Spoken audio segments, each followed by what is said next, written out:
All right, what we want to do today is go back over the Hebrew infinitives. We had started this on Tuesday. So we're on chapter 18 in the textbook. And as we look at the infinitives, remember that the infinitives are normally translated two ways. First, with an ing on the end. They are called gerundives. They're like a participle in that sense that they can be translated as an ing word with an ing ending. But very often we're going to translate them with to something. Just as we've tried to do on the vocabulary quizzes when we have middle vowel verbs. When we have cum, it's to stand. Been, to understand. Bosh, to be ashamed. Seem, to place.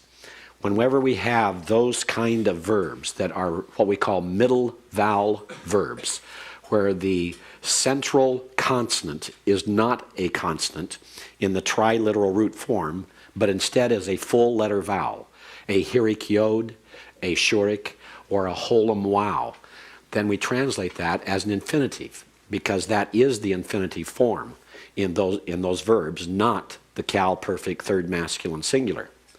So I'm trying to get you to translate those as to do something. And that's the way the infinitives are translated.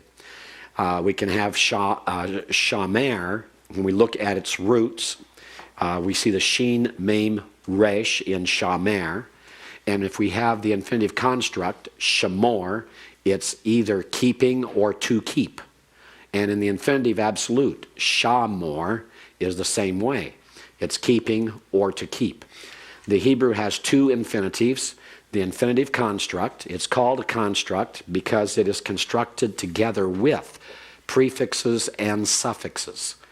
It can take a prefix on the beginning. It is normally a preposition, and it is almost always the preposition lamed, which fits the translation. To keep would be lishmor.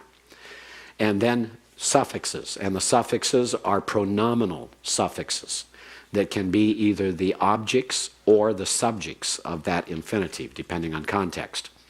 And then the infinitive absolute is called that because it stands absolutely alone. It takes no prefixes. You cannot attach a preposition to it. It takes no suffixes. You cannot attach any pronominal suffixes to it. The infinitive absolute stands absolutely alone. That's the easiest way to remember it. So these are the two infinitives in Hebrew. We have them in the kal, the nifal, the hifil, the hafal, the piel, the pual, and the hifpael. All 7 conjugations of the Hebrew verb have infinitives. Now, as we go further with these infinitives, let's take a look at the infinitive construct. I mentioned lishmor. Notice the lamed preposition is the prefix. Why does the schwa under the lamed change to a hirik? Two schwas at the beginning of a word cannot stand, so the first one becomes a hirik. So remember that when you add a preposition to the beginning of an infinitive construct, you will change the schwa to a hirik in the kal, when you have a kal infinitive construct. Some of the other infinitives construct in the other stems of the Hebrew verb will be different because they have different vowels on them. We can also do it without the preposition, shamor, meaning to keep or keeping. And if we look at one example in Scripture, lishmor eth derek eitz hachayim, to keep the way to the tree of life. Now the reason it's called to, or the reason we translate to the tree of life, it is literally the way of the tree of life. Derek is in construct with eitz here by context, but that genitive is going to be taken as a genitive of direction. That makes better sense. If we say the way of the tree of life, it doesn't make a whole lot of sense in English. At least it opens to what the relationship is. But it's the way to the tree of life. And then, as we look at the infinitive absolute, shamor, it can be spelled fully with a holem wow in the second syllable, or it can be spelled with what we call a defective spelling, using just the simple holum. But notice both the comets and the holum are present.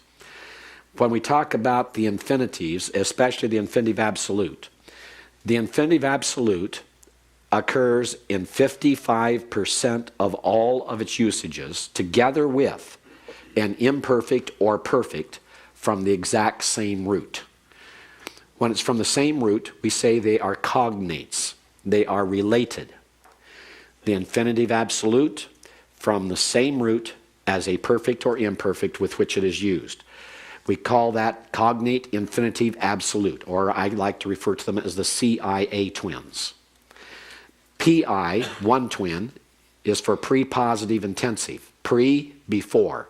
Positive, position. Intensive is the meaning. It means when in the infinitive absolute stands before the imperfect or perfect of the same root, then it is intensive in meaning. PC is the second one. We'll get to that in a minute. Here's an example of a PI, CIA. Shamor, cal, infinitive absolute, from shamer, followed by the imperfect second masculine plural. It's also a cal imperfect, second masculine plural. It has a noon on the end of it. That noon is called a paragogic noon. All it means is that it's added to the end of the word. There are a number of reasons why paragogic noons are used. Some believe they're used when the verb is in pause. Some believe it is used when the verb is emphatic. And some believe the verb is used when there's a sense of urgency. But we really can't say in every case why it is being used. So we have Shamor, Tishmaroon. Notice they're back to back. There's no word in between them. This is what we mean by CIA twins. You have the infinitive absolute, and then you have the imperfect, it could also be a perfect, following immediately. That's the PI, CIA twin. It's emphatic. So this would be translated, you shall surely, or you shall certainly, keep the commandments, eth mitzot, of Yahweh, your God, Elohim. All right? Notice we don't translate this to keep, you will keep the commandments of Yahweh, your God. It's translated, you shall surely keep. The shamor acts like the adverb surely or certainly. We see this in Genesis chapter 2, where God tells Adam that if he eats from the tree of the knowledge of good and evil, he will certainly die. And it's the same construction. It's mot tamut. It's a cal infinitive absolute followed by a cal imperfect second masculine singular. It is not to be translated, dying, you will die. That is absolutely false. That is contrary to Hebrew grammar. And when you hear someone preaching on that text and they say it means dying, you will die, dying spiritually, you will die physically, that's contrary to Hebrew grammar. There are not two deaths being talked about. It's one death being talked about, and only one. So we have to be very cautious of that. Please understand this construction, because 55% of the uses in the Hebrew Bible of the infinitive absolute are joined together with another form of the same verb root to make such constructions, either the PI or the PC twins. So only 45% of the infinitive absolutes will stand by themselves with no other cognate verb. Let's take a look at another one.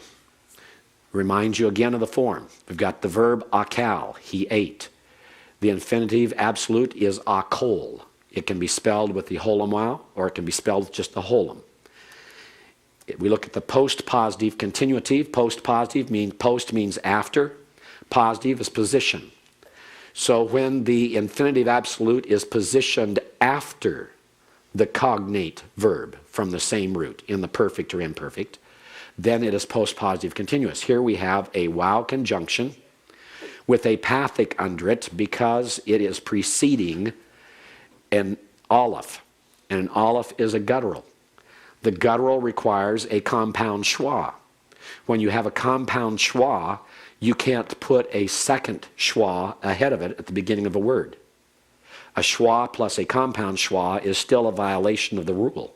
You can't have two schwas, whether they're compound or simple, together at the beginning of the word. Now, instead of changing the first schwa under the conjunction to a hirik, in this situation, it adopts the vowel from the compound schwa. And so the pathic is used. So ekaltem is a perfect. We know it's a perfect because of the tem ending. That tem ending is not found in imperfects, it's found only in perfects. The root is akal, aleph, kaf, lamed. It is a kal perfect second masculine plural with a wow conjunction on it. It is followed immediately by the kal infinitive absolute akol. Put together then, this is and you shall keep on eating. You shall keep on eating. That's the idea of the continuation. It's not you shall eat eating or you shall eat to eat. It is you shall keep on eating. So remember, if the infinitive absolute precedes the verb, then it's going to be intensive, certainly, surely. If it follows the verb, it's going to be keep on doing whatever the verb is saying. A perfect example of this is found in Numbers chapters 23 and 24. When we have Balak, the king in Moab, hiring Balaam to curse the Israelites. And he gets Balaam up on a hilltop where they can see the Israelites camped below, and he says, okay, go ahead and curse them. So Balaam opens his mouth, and instead of cursing Israel, he blesses them. What is Balak's response? He uses a CIA twin construction, the PC CIA twin. He says, hey, fella, I hired you to curse Israel, but you just keep on blessing them. You see? That's how it's being used. Because this happens 3 times. 3 times in a row. And each time it results in Balaam blessing Israel instead of cursing. So Balak says, I hired you to curse Israel, but you just keep on blessing them. So these 2 constructions are significant. Now, are there exceptions to the rule? Are there times when the PI-CIA is not intensive and when the PC-CIA is not continuous? Yes. There are certain contexts in which some of them occur that we would say that it doesn't appear to be emphatic or it doesn't appear to be continuous, or because of certain particles used in the context, we would not see them that way.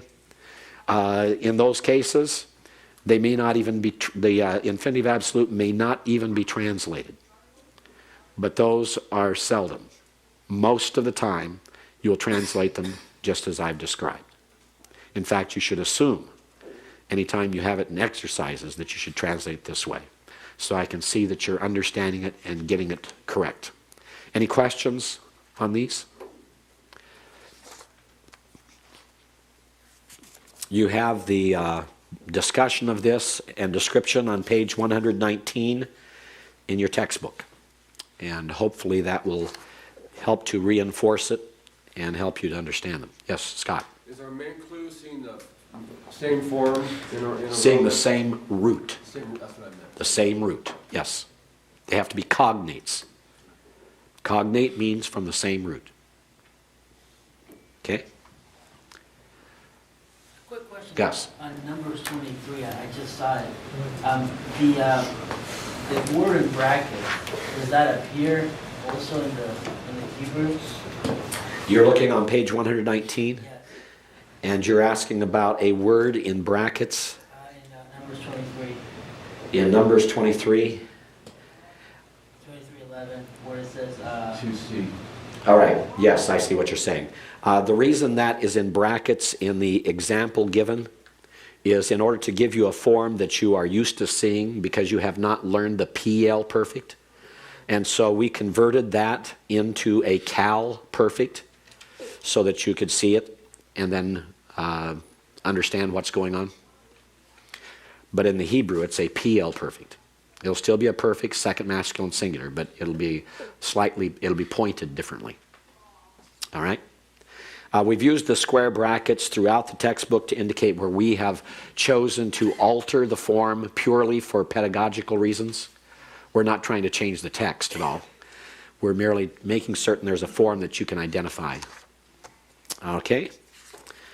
All right. The next thing we want to do then is to talk about your parsing sheet. So get out a copy of your parsing sheet and have it in front of you. And the description is given on the bottom of page 119 and on to page 120. And then following page 120 in your textbook, you have a parsing sheet that is filled out. You'll notice that on the parsing sheet, that it's numbered down the left-hand side. That is where you would write the word that you are parsing. As you can see in that form that's given in the textbook, you can see that akalti is written in. And then you have the section that says prefixes. Is there an interrogative prefix? That's what the first column is, interrogative. Is there an interrogative prefix on akalti? No. Is there an article? No. Is there a preposition? No. Is it a wow consecutive? No. Is it a wow conjunction? No. And we'll be talking about wow consecutive. It's one I mentioned on Tuesday. The wow consecutive is where you have a wow with a pathic and a dogish in the prefix of the imperfect. That is called a wow consecutive. And then you go to the second group in the columns, the stem or conjugation. We use both because some textbooks use stem, some textbooks use conjugation. Cal, nifal, pl, pual, hifil, hafal, and hifpael. Don't assume that every form is going to be a cal in your exercises. But when it is not a cal, there is a footnote in your exercise to tell you.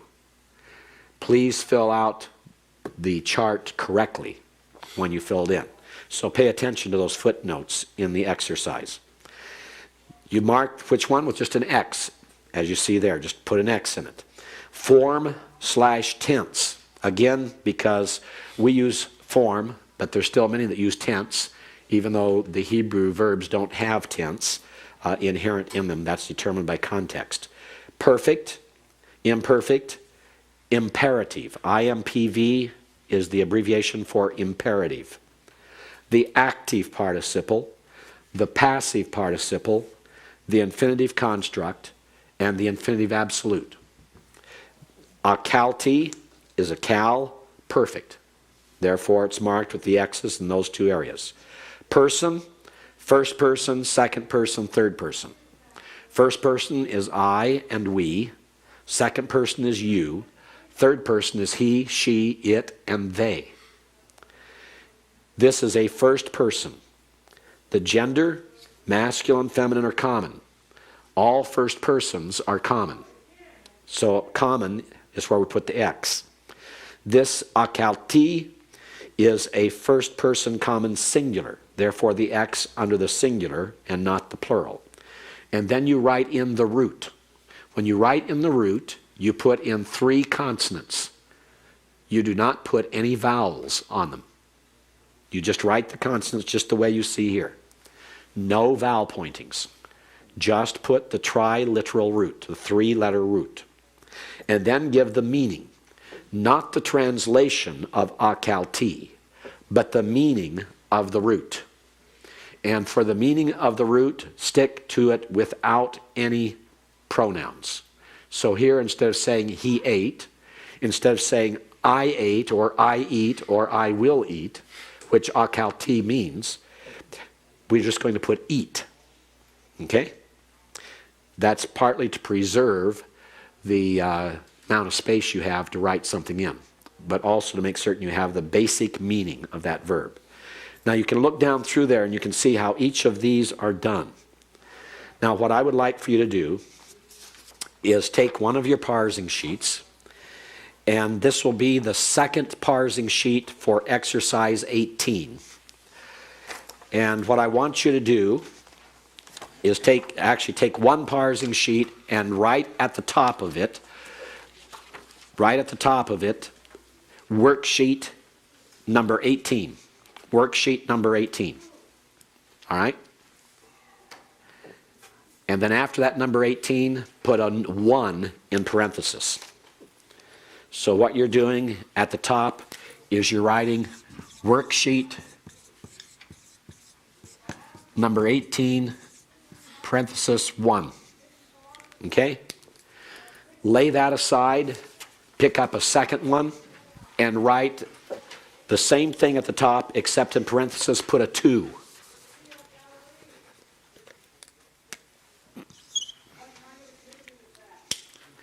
And on that worksheet where you've written worksheet number 18, parenthesis 2, change the 1 on the left-hand side to an 11.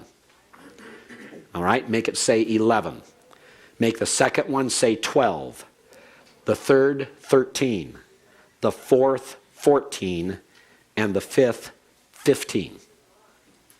Okay?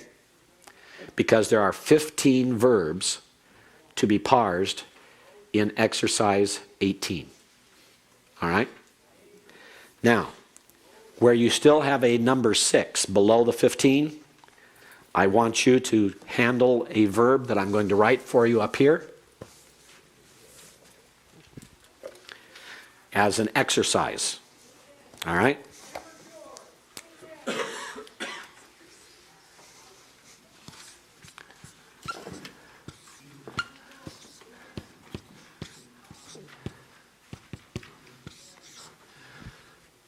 First thing, write that verb in the blank on the left side where you have number 6 below 15.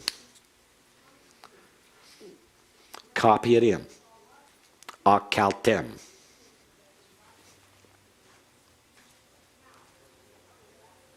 Okay, everyone have it written in? All right.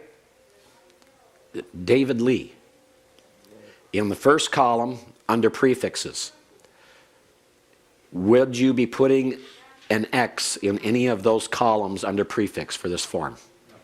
No. All right. Second column, stem/conjugation. Roger, which one will you mark with an X?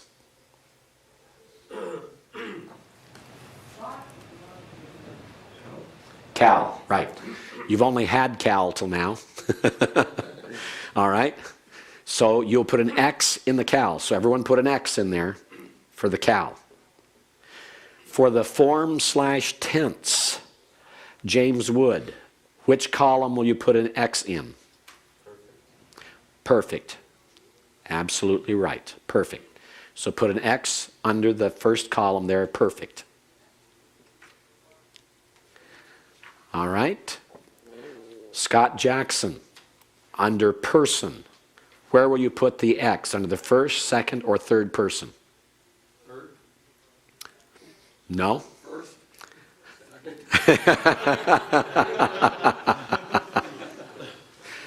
Remember, this fits this.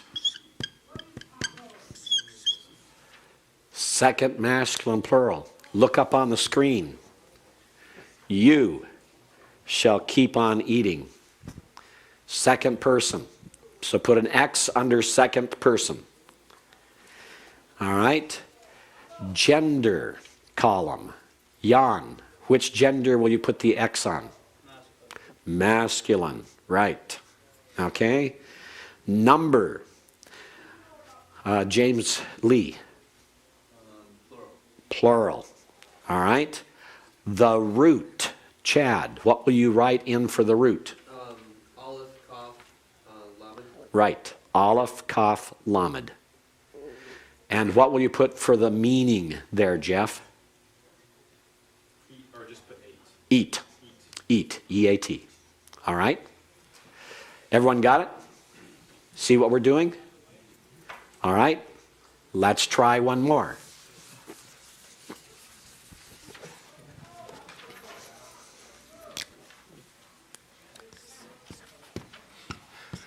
Under number 7, put this.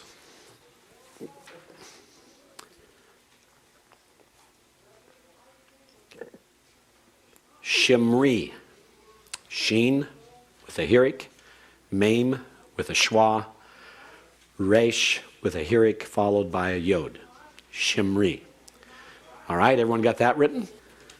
Hans, what do we do for the first column on prefixes? Do we have anything to put an X on? No, none. What about stem or conjugation, Dennis? Cal. Put an X in the cal column. Form/tense. George? Perfect. Is it a perfect?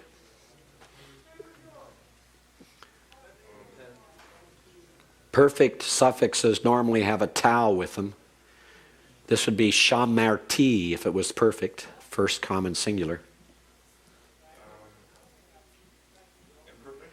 Not imperfect, there's no prefix. So what does that leave? Imperative. Imperative. All right, IMPV column, put an X in it. Imperative. All right, on person. What do we do for the person? Tom? First person. Imperatives first person? No. Imperatives are second person. But read the instructions in your textbook. When you have an imperative, do not mark person. Because the imperatives are always second person. Okay? So do not mark it. When you have an imperative, the column on person will be blank. Okay? If you look at number 3 on the sample parsing sheet that's in your textbook, where you have shimru, it's cal, imperative, blank under person. Gender masculine, X, plural X, from shamer, keep or watch. Don't mark the second person for imperatives. All right? Beyond person, we have gender. Kempis, what gender do we have here? Masculine. Not masculine. That only leaves one, doesn't it? It's feminine. It's feminine. All right? And Kelly, what about the number? Singular? Singular. That's right. You see this as a cal, imperative, feminine, singular, from shamer. Okay? Now notice what you're doing as you're filling out the parsing sheet. You are learning how to parse. Parse comes from a Latin verb that means to show the parts of. You're identifying the parts of this verb so that we can identify how we translate it and what its meaning is. And we're doing them always in the same order. You identify prefixes first, then you give the stem or conjugation, cal, the form or tense, imperative, the person, here is not necessary, the gender, and then the number. Always in that order. When we had the other one up here, akaltem, this is a cal, perfect, second, masculine, plural, from akal. Notice we give them always in that order. We always give the stem first, we give the type of verb next, then we give the person, gender, and number. Person, gender, and number, and then the root. What the parsing sheet is preparing you for is a time when we wean you off of the parsing sheet and you just begin writing out your own identification without a parsing sheet. And when you write them out, you'll be writing them out in that same order. So allow the parsing sheet to formulate this in your minds and get the habit of always identifying all the parts in the same order. Okay? The parsing sheet is just a simple way of helping us do that, and it gives you a quick way of seeing it, letting you see the options that are involved too. That's part of the whole thing. When we do away with the parsing sheets, you'll have to just remember the options in your own mind. You have to remember that you have a perfect, an imperfect, an imperative, an active participle, a passive participle, an infinitive construct, and an infinitive absolute. Those are all the possibilities. That gives us 7 possibilities. We have 7 stems, we have 7 possibilities of forms. And we have to always identify them. Every one of these elements is important and significant to proper translation and to proper interpretation. So we have to get used to identifying them in this way. All right? Any questions? This sheet that you had the 2 examples on that we just did up here, remember that's page 2 of your lesson 18 exercise. So let's turn to the exercise in your workbook and let's take a look at it. I want to walk through this with you a little bit. Exercise 18. This will be due Tuesday. It begins, part A, translate the following sentences into English and utilizing the parsing sheets, parse all verbs. Now I've already told you there are 15 verbs. Okay? You've already numbered your second page, 11, 12, 13, 14, 15, and you already have the other page that's 1 through 10 that you wrote at the top, worksheet number 18, parenthesis 1. Now, as you walk through these things, I would suggest this, that before you put anything in your parsing sheet, that you have gone through and done your normal task of identifying everything in the sentence you're translating and attempting to translate it before you do your parsing sheet. Because otherwise, you may miss a verb or you may add a verb that is unnecessary. Now let me just give you some hints. Jot these numbers to the right of the number that you have for each translation example. On translation example number 1, write 3 to the right-hand side there. 3. On number 2, write 2. On number 3, write 5. On number 4, write 2. And on number 5, write 3. Those tell you the number of verbs that you must identify in each of those examples. Now this is the only time I'm going to do it for you. All right? And I do expect to see the verbs identified in order. Okay? So don't mess up the order. Verb number 1, 2, and 3 should be in the proper order as they come and as they appear in the translation exercise. Now, let me help you out. Take your parsing sheet that you have that says worksheet number 18 and then in parentheses has 1. Okay? Go to number 3. Number 3.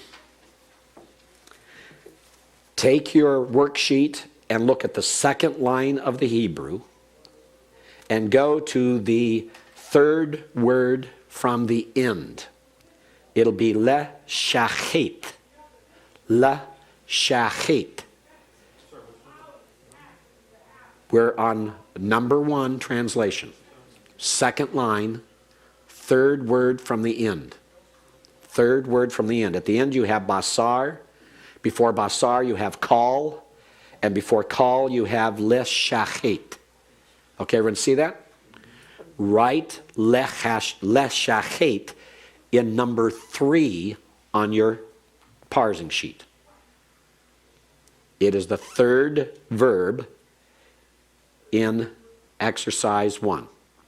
So you write it at number 3. Write le shachet.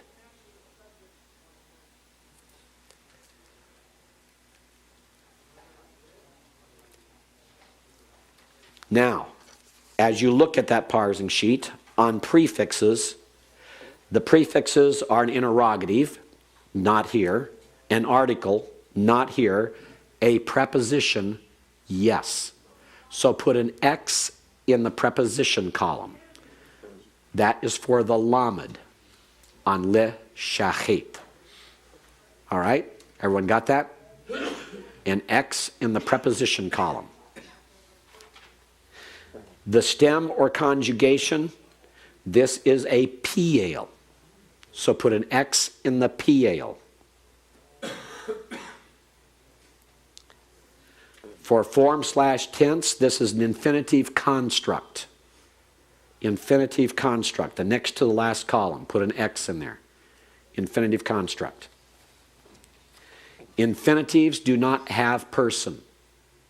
Infinitives do not have gender. Infinitives do not have number.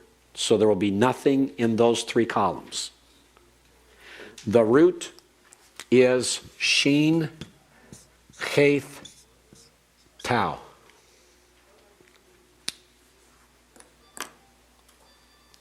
Shin, cheth, tau. I'm not going to translate it for you because it's in your vocabulary lists and you can find it and you can translate this as you go through. All right? Now, go down to number 9. Number 9 on that same sheet. Okay, it's worksheet number 18. Parenthesis 1, verb number 9. Verb number 9, and it's going to be in the third exercise sentence. The third exercise sentence that begins with square brackets, yihya. Everyone got that? And you go across that first line, the next to the last word is mitzaweh. Mitzaweh. Next to the last word in the first line of number 3 in your exercise sheet. All right? Mitzaweh, write it in on verb number 9 on that sheet. Mitzaweh.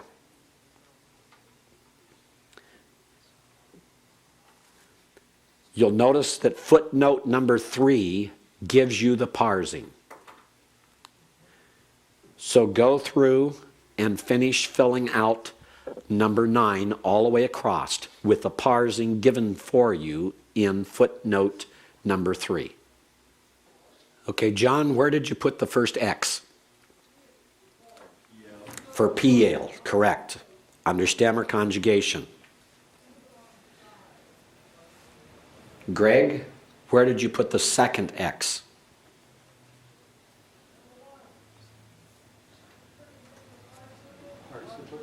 Okay, it should be under active participle. Active participle. That's one thing that wasn't supplied for you. Okay, it should be under active participle, which is the middle one there in that column. Active participle. Gus, do you have an X under the person column? No, because participles don't have person. All right? So Gus, where did you put the gender? Masculine. All right. And John Strickland, where did you put the number? Singular. All right. What's the root for that? Michael?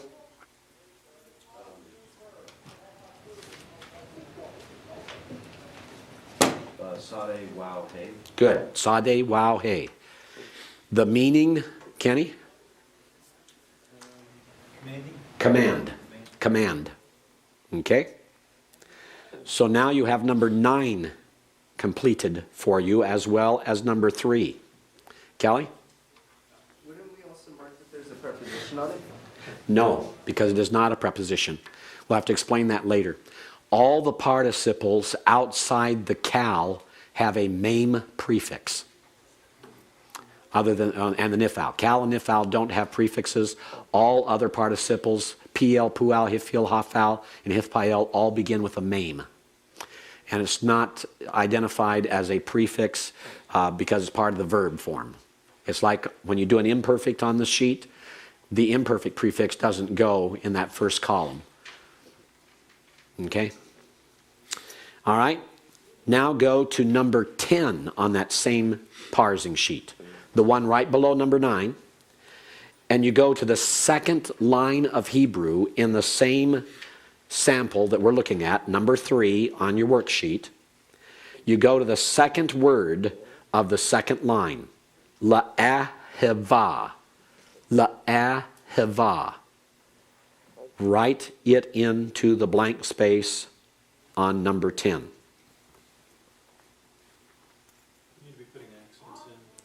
No, ignore accents. Ignore accents. Just have your consonants and vowels in that blank line there at the beginning, the first column.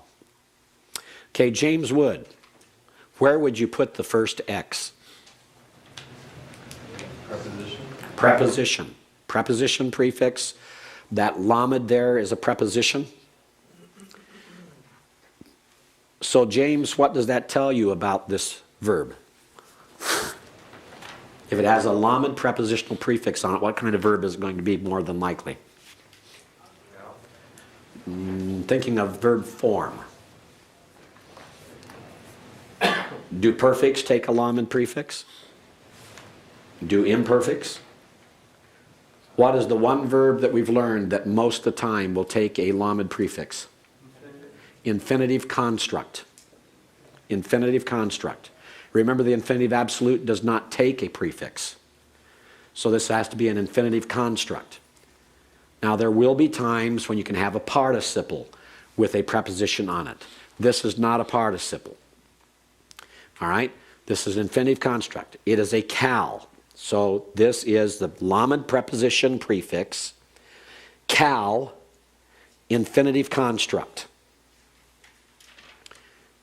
The root is aleph, hey, beit. Aleph, hey, beit. The meaning is love. All right, so now you have number 10 filled out. No, I'm not going to fill out any more for you. This is 1/5 of all 15 verbs. But notice that every one of these has something unusual about them. The unusual thing about this verb is it has a comet's hay on the end of it. Remember I wrote a word up here for you a minute ago about a noon at the end of a verb? Well, this is a paragogic hay. The paragogic hay will occur at the end of some verbs. It's a comet's hay in reality, not just a hay. And we don't have any idea why it occurs on infinitive constructs. It appears that when it's used, it's merely stylistic. It's a preference of pronunciation or some other thing.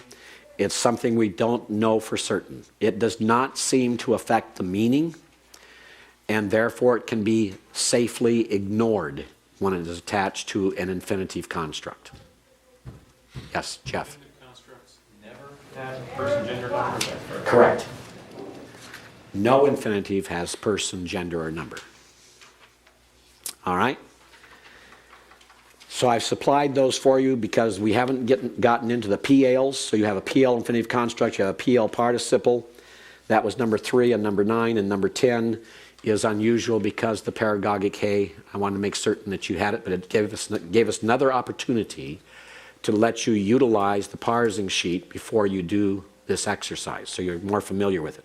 Do you have any questions at all at this point that I could perhaps answer for you with regard to either the parsing sheet or the exercise number 18? Jeff? For instance, on the one we just did, how come we never put the doggish in the bait? Is it because the word wouldn't have it normally? On that one, it's because a vocal schwa can never close a syllable. If the word would normally have it, go ahead and put it in. Right, yeah, but here you wouldn't have, you mean in the root? Right. Oh, no, on the root we never put doggishes. No, I see your question, yeah. The question is, do we ever put doggishes when we give the root? No. You only put the dogishes in if you're going to give also the vowel pointings. All right? Good question. All right? On the root form, just put the 3 consonants. So as I had up here, the root would be this way for ahav. And if you had another one like bacher, you wouldn't put a dogish in that. Don't put a dogish. If you have kathav, it's kaf, tau, baith. Don't put a dogish in the kaf. Just put the 3 letters when you're writing the root. Yes? So for command, then when we went over that, that would just have the wow. Sadi, wow, hey. Okay. All right, any other questions? Take a look at the next page of this exercise, Part B, opposites. Place the letter of the correct opposite in front of the number on the left. Let's do the first one as an example. Number 1, the Hebrew word, read it and tell us what it means. John, Melkon. Bat, daughter. Bat means daughter. Daughter. All right. George, what's the opposite of daughter? It's Bane. Bane. Okay, Ben Okay. or Bane, yes. Son. Which letter is it? H. So write that H in the blank to the left of the 1. And then to keep track of it, draw a line through that H so you don't try to use it again. The H on the right-hand side. All right? That way you can keep track of it. You can look at it and say, well, I've already used that. Well, after a while, if you get down through it and you say, boy, I can't find this, well, then you need to go back and see what you marked off. Maybe you already used it and shouldn't have. But that's what we mean. Opposites. There'll be things like that. Okay? Then you have, using the preposition lamed, make the following into infinitive constructs. And remember, the cal infinitive construct, how do you find out how the cal infinitive construct is formed? What do you begin with? Anyone? Pardon? No, don't want to start there. We want to start with something else first, more basic.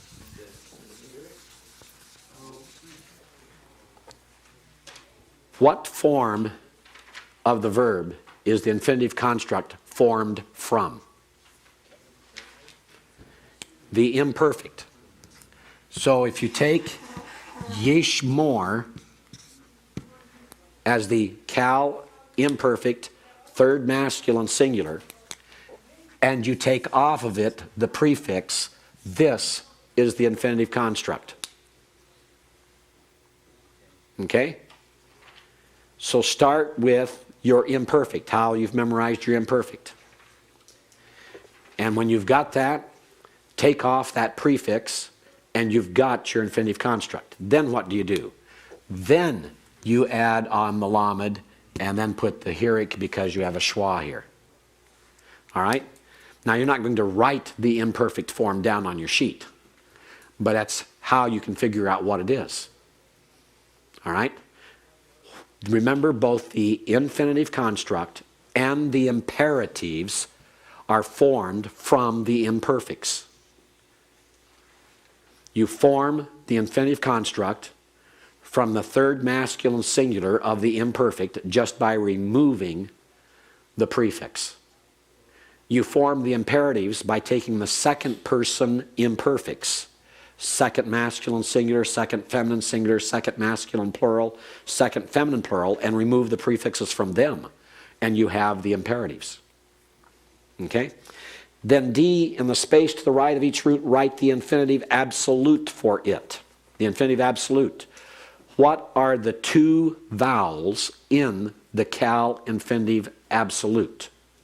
John Strickland. Vowels. In the cal infinitive absolute. Isn't it the shirt? No.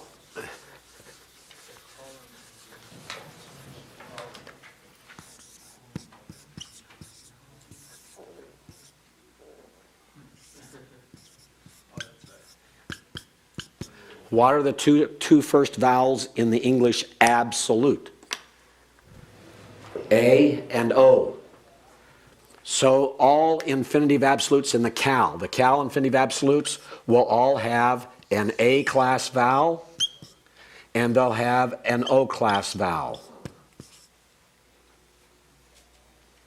All right? Just an easy way to remember it. You just got to forget about the lute part. All right? Absolute. A-class, O-class. A, coal. Ba, roke. Ka, thove. Ma, loke. All of them are the same. Okay? So that's what you're doing in D, is you're writing out the cal infinitive absolute, and they all ought to look absolutely alike with the vowels. The vowels shall all be the same. The only difference is they'll have 3 different consonants. Okay? So be a very quick, you could write out that last part of the exercise in just a minute or two, because all you're doing is adding a comets and a holum wow to the 3 letters. One more point that we need to talk about with regard to exercise 18. I am expecting on the infinitive absolute part of the exercise for you to use the holum wow in spelling. Don't use the short form. For example, as we looked at it up here, if you have shamor, I expect you to write it this way with a holum wow, not this way. Okay? This is the form I want you to use for that part of the exercise. Make certain you always use the holum wow on that last part of exercise 18. Don't use the bottom one here. This is the one I don't want you to use. I want you to use this one. Okay? So always use the holum wow. The reason for that is to get you used to it, because it's the one that occurs most often. It also is one that you can confuse too easily with the cal passive participle, because the only difference between the infinitive absolute and the cal passive participle is where you put the dot with regard to the wow. This is the infinitive absolute. This is the cal passive participle masculine singular. And so I want you to get used to seeing those 2 distinctions, because I want you to use those 2 that are most alike, because if you can distinguish the 2 that are most alike, then you've learned the distinction. Okay? Okay, I think that is about it. Let's go over chapter 19, vocabulary, for the vocab quiz. It's page 124. Page 124, vocabulary. Start at the upper right, and I'll pronounce it. You pronounce it after me. Gavul. Boundary. Kaved. He was heavy. Zera. Seed. That can also be translated as offspring. Offspring. O-F-F-S-P-R-I-N-G. One word. Offspring. Baka. He wept. Chayil. Strength. Power. This is also the word that can be translated as virtue. Virtue. V-I-R-T-U-E. Chayil is what is used of the virtuous woman in Proverbs 31. Okay? Ga'al. He redeemed. Chesed. Steadfast love, often translated loving kindness, but it is better taken as steadfast or loyal love. Chesed. Gur. This is a middle vowel verb, therefore we translate it with the infinitive, to sojourn. To sojourn. Lechem. That means bread or food. It's the word. It's part of the name of the city of Bethlehem. Beit Lechem, house of bread. Lechem, bread. Gala. He revealed. He uncovered. Katon, Katon. he was small. Darash, Darash. he sought. Harag, Harag. he killed. Now, harag has to do more with murder and killing in a sense of killing in war or even killing a sacrifice. Katal, which also means he killed, is a little bit different in its emphasis. Harag can be used of slaughtering an animal. It can be used of killing an enemy in combat, and it can be used of murder, depending on the context. Yes. Katal is the next one they're given. Pardon? Is that the form of the Ten Commandments? I'd have to look. Don't remember right offhand. I don't think it's harag. I think it's katal. I think katal is used in the Ten Commandments. Yeah. All right. Yes. What's the difference between the two again? Harag is used of slaughtering animals and of killing enemies. It can be used of murder, but katal is the one that's used most often of murder. Yes. These two are treated as synonyms. They're close together. But if you're going to kill an animal, use harag. If you're going to kill an enemy, oftentimes you have harag used. If you're committing murder, it's most often katal. Harag can be used of murder, but katal is most often used of murder. Rechem. Everyone, rechem. Rechem. The plural is rachamim. Rechem is womb, but the plural, rachamim, is compassion or mercy. And there have been many people try to explain how is it that this word for compassion or mercy is related to the word for womb. A woman has compassion for her child, more compassion than she would have for a child that's not hers. And so some have argued that it's drawn from that imagery, that to have compassion on someone is to have a mercy that is a mother's mercy, the equivalent of a mother's mercy. But rechem is womb. Parat, or excuse me, parat, not parat, parat is Euphrates. You'll see that in the English we've added a "u" on the front of it, and that's probably out of the Greek translation of Parat, but in the Hebrew it's Parat, Euphrates River is what's being referred to. Okay, this is the only vocabulary that will be involved on the quiz on Tuesday. Just this. And there are 1, 2, 3, 6, 9, 12, 15. There are 16 words. That means only one of these is going to be omitted. All right? So one of them is going to be omitted. I will not use the plural of rechem, by the way. Stick with the simple one that I've given. Okay, right? Any questions on the vocabulary quiz for Tuesday? Chapter 19 only. And your worksheet for exercise 18 will be due on Tuesday. And only for exercise 18, read chapter 19. Notice, please, that chapter 19 is about segolate nouns and stative verbs. Segolate nouns and stative verbs. Segolate nouns are nouns that normally have two segols. Let me put these up here, give you some examples. Segolate nouns are accented on the first syllable. For example, we have the word melech. Melech means what? King. We have the word erev. What does erev mean? Evening. Notice how these all have segols. These are what we call segolate nouns. Now we have a few other nouns that are also termed segolate nouns. They're accented on the first syllable, but they do not have two segols. For example, zera is considered a segolate noun, although it only has one segol.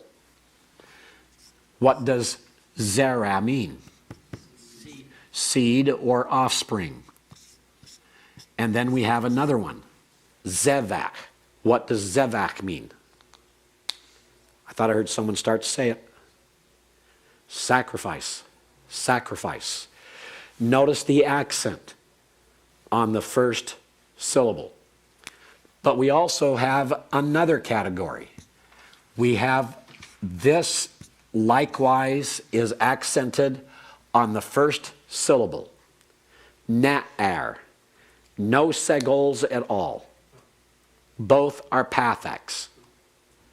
But this is called a segolate noun because the accent on the first syllable. Na'ar means young man. Young man. Question, John? Even the ones that have two sibils, are they always emphasized on the first? Always accented on the first syllable. Always accented on the first syllable. And this is what's true of segolate nouns. All segolate nouns are accented on the first syllable. Okay? Whether they've got two segols, whether they've got a segol and a pathak, or whether they've got two pathaks. They are all accented on the first syllable. It would be very good for you to get into the habit of writing that accent above that first syllable when you are studying it, when you're learning these nouns. Make certain that you learn those with the accent being in the right place. Now, notice that we have another one in there too, another category, because when we get to boker, it is also accented on the first syllable. It is also then a segolate noun. Everyone understand that now? These are all segolate nouns. What's their main characteristic? Accented on the first syllable. The patterns are the double segol, the segol plus pathak, the holum plus segol, and the pathak plus pathak. Scott? Are there other patterns that? I believe that's all of them. I believe that's all the patterns. We've got 4 of them up there. I think that's all 4 of them. Yes? Are there words that are accented on the first letter but that are not segolate? Are there words that are accented on the first syllable that are not segolate? There will be some that are that way because they might be actually 4 letters or be 3 syllables long. But no, most of them that you see this way that are only 2 syllables will be all segolate. I'd say in excess of 96 to 99% will be segolate. All right? Now, why do we emphasize that? Because when you have an accent on this syllable, then that is going to change the pattern of the vowels when you start adding suffixes. That's what the whole problem is. When you add these things, add the suffixes to them, the plural suffixes, the masculine plural, the feminine plural, etc., you begin to affect that. Because when you have an accent on a syllable like this that's primary, that is going to try to be preserved. So it's not going to shorten to a schwa or as short as possible. The preserved is going to try to stay as much as possible. It's going to be remain. All right? You'll see also the stative verbs. Stative verbs are verbs like yakol, like katon,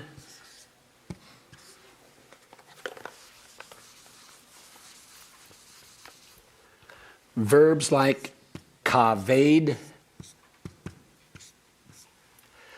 Notice that in these stative verbs, you have a holum instead of a pathak in the second syllable, the last syllable, or a tsere.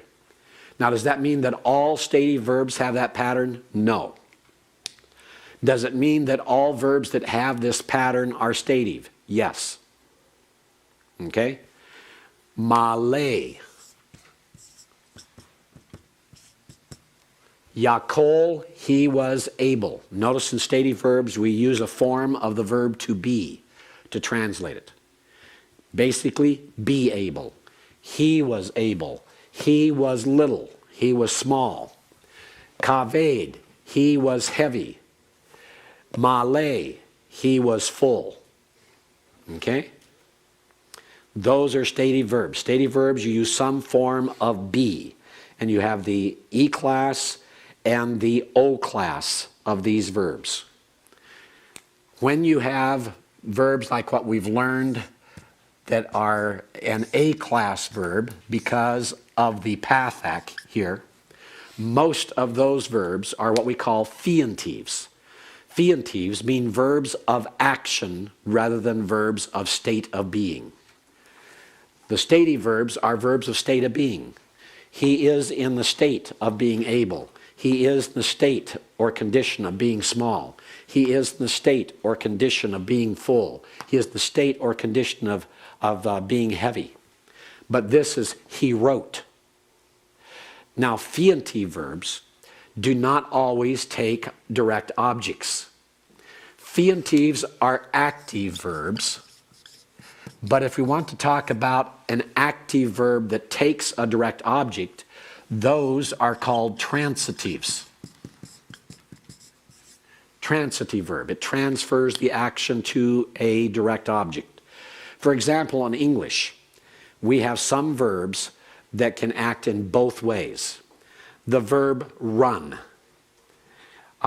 We could talk about Mr. Smith runs a garment factory. That takes a direct object. That is a transitive verb. But if we talk about Scott Jackson runs every morning, that verb run doesn't take a direct object. It's still fientive because it's action, but it's not transitive because it does not take a direct object. So you're learning a number of terms here that you will have to stay with and learn as we're going through Hebrew, because we'll come back to them again and again. Fientives are action verbs. Statives are state of being verbs. And transitives are active verbs that take direct objects. So there are fientives that are transitive, and there are fientives that are intransitive. Run a factory is a fientive that is transitive. It transfers the action to a direct object. Running down the street is a fientive that is intransitive. It does not take a direct object.